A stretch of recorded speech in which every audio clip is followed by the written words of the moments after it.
Hey guys, John here. Well, some interesting comments coming out in the media this week from the US Secretary of the Treasury, Timothy Geithner, who, in my opinion, basically admitted that the US government is bankrupt.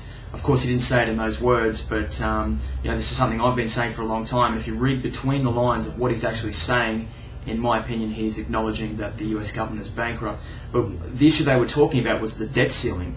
Now, in the US, the government has self-imposed a debt ceiling on themselves. So think of it like the limit on your credit card. If you were to say, if you had a $10,000 limit on your credit card, once you've spent the $10,000, you've reached your limit and it's time to pay the money back. Well, the US government has a limit on their debt too, the debt ceiling, but it's completely pointless having the debt ceiling because every time they reach the ceiling, they just raise it again. Now, I believe the current ceiling is at $14.42 trillion, and they're only a couple of weeks away from hitting that.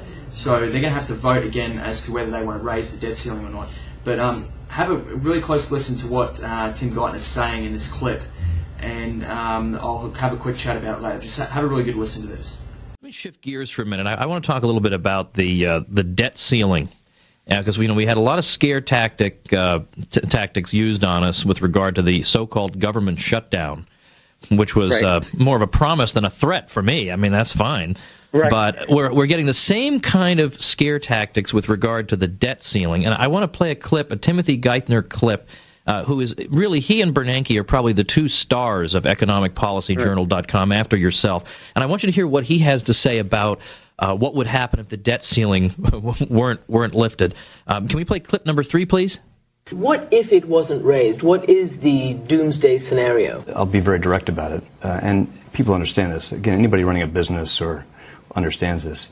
What will happen is that we'd have to stop making payments to our seniors, Medicare, Medicaid, Social Security. We have to stop paying veterans benefits.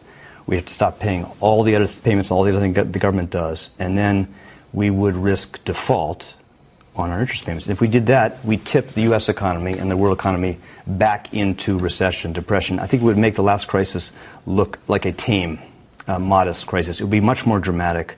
The cost of borrowing would go up for everybody, and it would have a permanent, devastating damage on our creditworthiness as a country. And that's why there is no responsible person that would take any risk that we allow the world to start to fear that the U.S. would court that tragedy. Again, if you take it too close to the edge, then people will start to wonder, really, what are we doing? What are they thinking?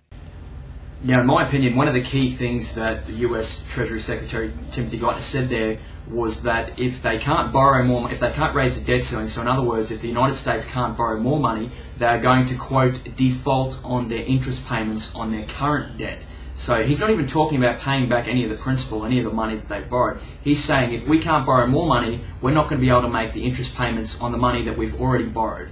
Now, to me, that should be an admission that people should be viewing this as an admission that the US government is bankrupt. I mean, how can he go on TV? How can the Secretary of the Treasury go on TV, make these comments? Why aren't people pulling him up on this?